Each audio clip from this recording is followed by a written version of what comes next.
Dans un village de la campagne russe vivait une petite fille qui n'avait plus de maman.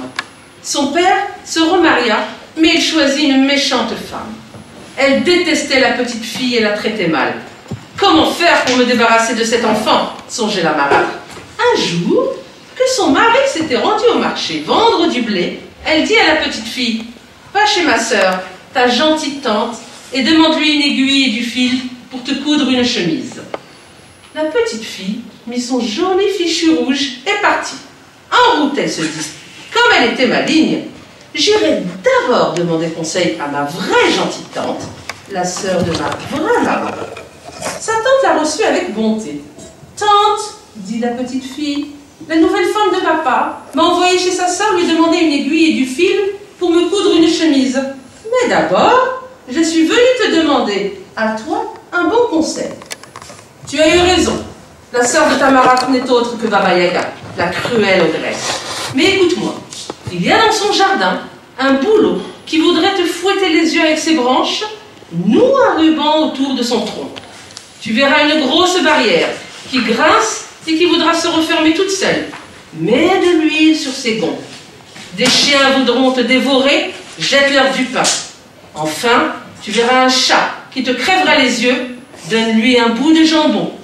Merci bien, ma tante, répondit la petite fille. Et elle marcha longtemps, puis arriva enfin à la maison de Baba Yaga. Baba Yaga était en train de tisser. Bonjour, ma tante. Bonjour, ma nièce.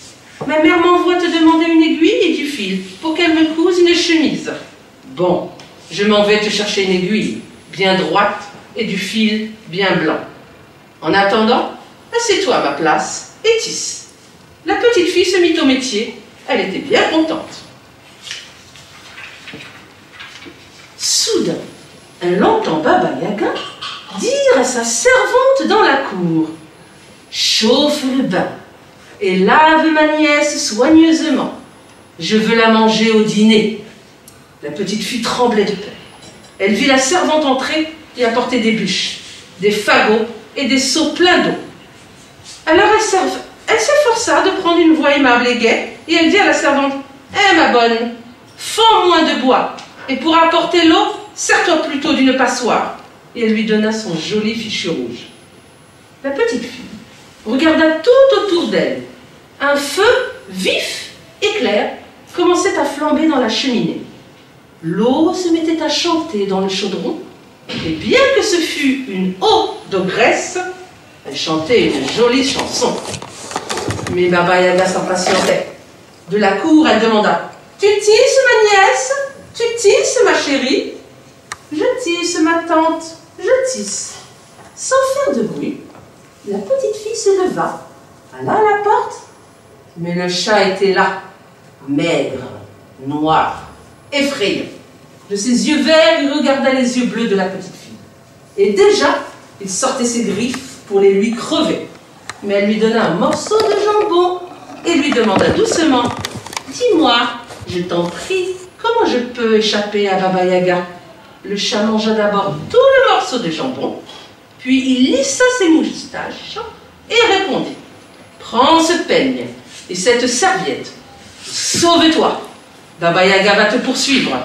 Colle l'oreille contre la terre.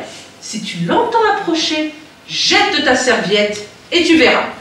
Si elle te poursuit toujours, colle encore l'oreille contre la terre.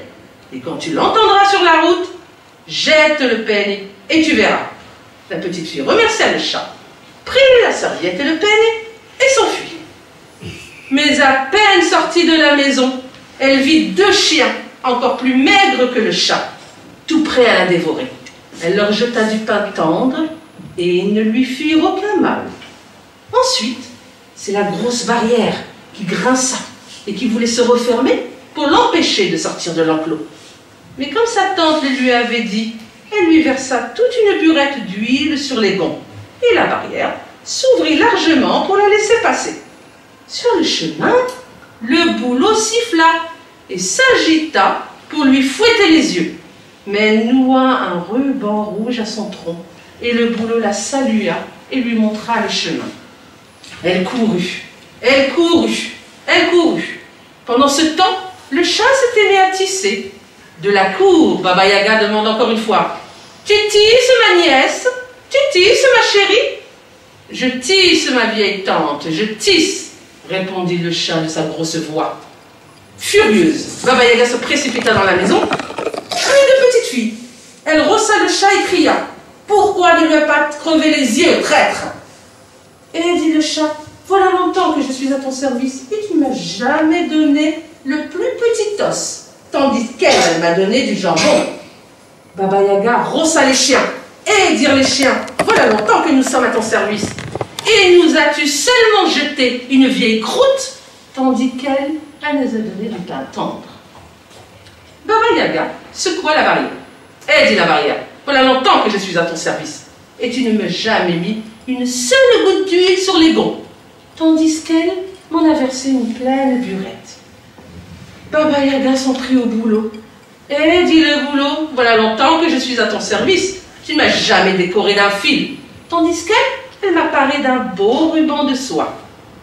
Et moi, dit la servante, à qui pourtant on ne demandait rien, et moi, depuis le temps que je suis à ton service, je n'ai jamais reçu de toi ne serait-ce qu'une loque, tandis qu'elle m'a fait cadeau d'un joli fichu rouge. Baba Yaga siffla son mortier, qui arriva ventre à terre, et elle sauta dedans, jouant du pilon, et effaçant ses traces avec son balai. Elle s'élança à la poursuite de la petite fille à travers la campagne. La petite fille colla son oreille contre la terre. Elle entendait que Baba Yaga s'approchait. Alors elle jeta la serviette, qui se transforma en une large rivière. Baba Yaga fut bien obligée de s'arrêter. Elle grinça les dents, roula des yeux jaunes, courut à sa maison, fit sortir ses 3 bœufs de l'étable et les amena près de la rivière. Et les bœufs burent toute l'eau jusqu'à la dernière goutte. Alors Baba Yaga reprit sa poursuite.